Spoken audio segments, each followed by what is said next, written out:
Hey everybody, I just wanted to do a quick update video on what has been going on with me since the last video I made. I'm on time this time. My my 3 month mark on testosterone was yesterday, the 24th. I started testosterone in October of 2016, so it was exactly 3 months yesterday. So I'm pretty close to the mark. However, there have not been a whole lot of changes other than the things that I've talked about before as far as the testosterone goes. I'm getting more acne at like under here, under my chin, which I've never had like acne down there really, and I wasn't really expecting it, but apparently that's like a hormonal thing. So yeah, it's annoying and gross, but at least it's like under my chin, so I can kind of hide it. So that started happening. Um, Along with that, like emotionally, I'm feeling a little bit different, a little bit more angsty, I guess. A lot more things are annoying to me. I can regulate my emotions like pretty well, but I get pretty frustrated pretty quickly, but I also get over it pretty quickly. Something that would have bothered me for like a long time before, I can get over pretty quickly now and stop like thinking about it. Actually, something that's interesting is I had an altercation with this guy who was just like being super inappropriate, and I had some sort of like some time to like think about it and how I was gonna approach the situation and sort of like confront him on the shit he was doing. Which before I would have gotten like so angry and worked up that I definitely would have like cried, like just automatically, not wanting to. It's just my like my body's reaction to it would have been to cry and been really angry. And this time I had no urge to cry whatsoever. I was just like shaking, like I was so angry. I wanted to like punch a wall and yell. So no tears at all in that situation, which is pretty cool. Like it pissed me off even more when I would get angry and just my body would automatically start crying before that would make me even more mad. So I'm glad that that's hopefully not as prevalent as it used to be. Um, so what I really wanted to talk about in this video was my progress with the top surgery, because my progress with the testosterone, like I said, is sort of going um, at the planned trajectory, and there's not a lot going on right now. But I did have top surgery almost exactly a month ago, December 29th, 2016. It is January 25th, 2017, so almost exactly a month ago.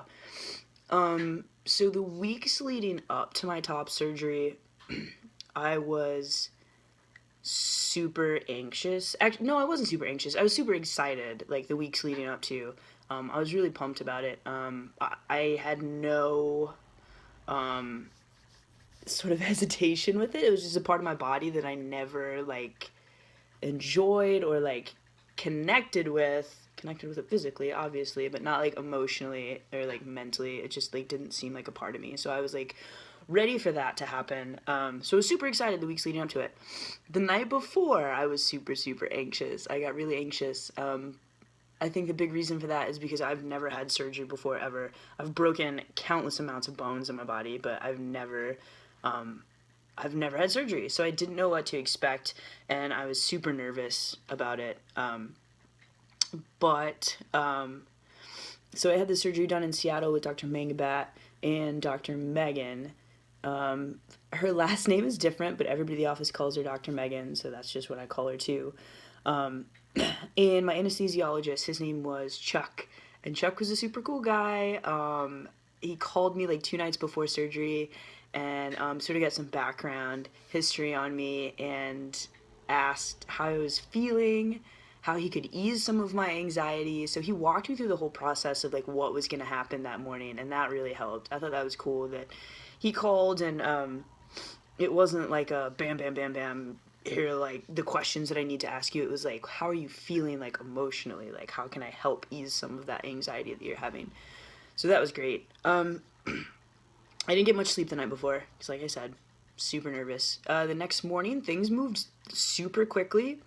I didn't really have time to be anxious. I thought I was going to be super nervous, like in the waiting room, like in the doctor's office, but I wasn't. I came in, I sat down. Chuck immediately came in, went over everything with me again. He got up and left. Uh, Dr. Megan came in and marked everything up the way she thought it should look. And then immediately after, Dr. Mangabat came in and like checked everything she had marked and changed whatever he thought needed to be changed, which was like pretty much nothing. It was great. I feel like I was very lucky to have both a male and female doctor working on me. I thought that was really cool. So they both like were looking at like, okay, well this needs to be done. Well, this needs to be done. As far as looks and aesthetics go, I just thought it was cool to have like a male and female doctor. They each got a side, so I don't know. They did a great job. So yeah, after I talked to Chuck and both the doctors, the nurse took me back to the operating room, laid me down on a table, they strapped my arms down, and I got an injection which chilled me out for like maybe all of 30 seconds, and then they put like the mask on me, and that's the last thing I remember. I don't remember anything. I've heard a lot of people say they'll put that on or give you medication and tell you to count down from 100. They may have asked me to count down from 100, but I don't remember it at all. I remember them putting the mask on, that's it, nothing else. Remember waking up slightly, like in kind of a dream state in the operating room, and the nurse helping me like put my shirt and like binder and like everything on. And then the next thing I remember is like hours and hours later waking up on the couch being violently ill. Anesthesia does make you very, very sick. At least me. I was told that it might make you sick, and I was definitely really sick for like 2 days. So I had a foam binder put on. Basically what it was like a bandage that went around with a foam pad in it. And I had my drains in, but to catch like everything that was draining, I had like a puppy pee pad that was like strapped around my chest. I thought that was funny. It was like, I don't know, a puppy pee pad just soaking up that's really disgusting, but that's what it was. So I did have two drains. I've seen some people that have had like a little like jacket kind of binder on with bulbs on it to catch everything that drains. I did not have that. I didn't have to empty anything. All I had to do was like change the pad like once a day. So after 3 days I went back and they checked everything. Everything looked good, so they took the drains out.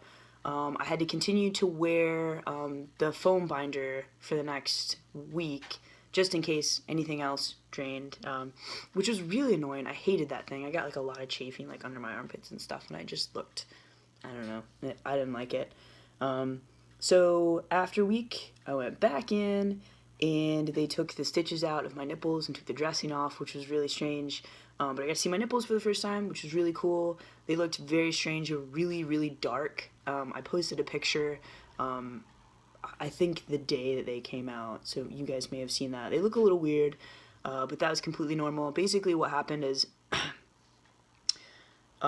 they cut under my pectoral muscles, took out all the breast tissue, like tightened everything up, did liposuction and sculpting to make it look more like a male chest. They actually took my nipples off of my body while doing that, tightened everything up, and then put my nipples back on. So that was a little weird. Like my nipples weren't attached to my body for a minute. But so the healing process basically is like any other healing process. They scab over, you lose like it flakes off that top layer of skin, and then it just heals like on its own. So right now I have like Band-Aids over them just to protect them. For the first couple weeks after getting the stitches and dressing off, I had to like put Aquaphor on them and keep them like lubricated. So I had like little like not gauze but like little adhesive like bandages that I had to keep on them to keep them lubricated. So yeah, that was after a week. Those stitches came out, and I got the foam binder off, which I was super pumped about. Like that thing was gone. So over the course of that time, obviously, like I can't do a whole lot of reaching and stuff because I don't want the scars to get any bigger than they already are. And it's like, it's painful. So it's been a struggle for me to like ask for help and not be able to do as much as I want to do because we've gotten a lot of snow here, and it's been pretty crazy, and it's hard for me not to like jump in and like try and help. I don't know, admit that I need help with something. Um, they didn't mess with the muscles or anything in my chest, but I was having like severe like Charlie horses and either like pec muscle, and I think it was from like riding or like lifting too much. I was probably doing too much. I'm still doing less than I usually do, but I guess I was still doing too much because I was getting like Charlie horses, which is terrible because like the muscle just like contracts and like hurts really bad, but I can't stretch it. I can't stretch it at all, and I couldn't really like massage it at the time because it was too like sore. So you just sort of had to like sit there and deal with it and like let it pass. I tried to eat a lot more bananas to help combat that that was happening. But I'm doing okay now. Like that was like week 2-ish, I guess that started happening, but it hasn't happened so far. Like knock on wood. Um, so yeah, at this point I had a doctor's appointment on last this past Monday, and I got the okay to start working out again.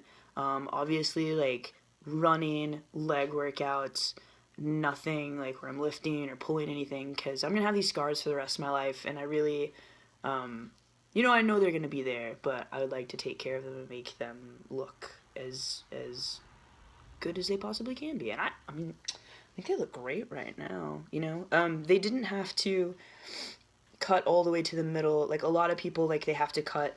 It goes from like all the way up in my armpits. Sometimes they have to like connect these right here in the middle, which they didn't have to with me because I had lost so much weight like before surgery. They didn't have to remove like a whole bunch of excess right here. So I was really happy about that. That these are like they just start here and go under my armpit. So yeah, they took that out and they did liposuction like right under here and right through here to help like sculpt more masculine looking chest, which was the part that hurt the most. Honestly, like taking this out, they didn't really mess with anything, but the places where they did liposuction were really, really sore.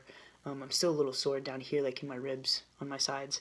I went for my first run yesterday, or Monday afternoon when I got back from the doctor. I went for my first run, and I ran a good 5 miles, pretty much at the same pace I had been running beforehand, which is something I was worried about, not being active for a month.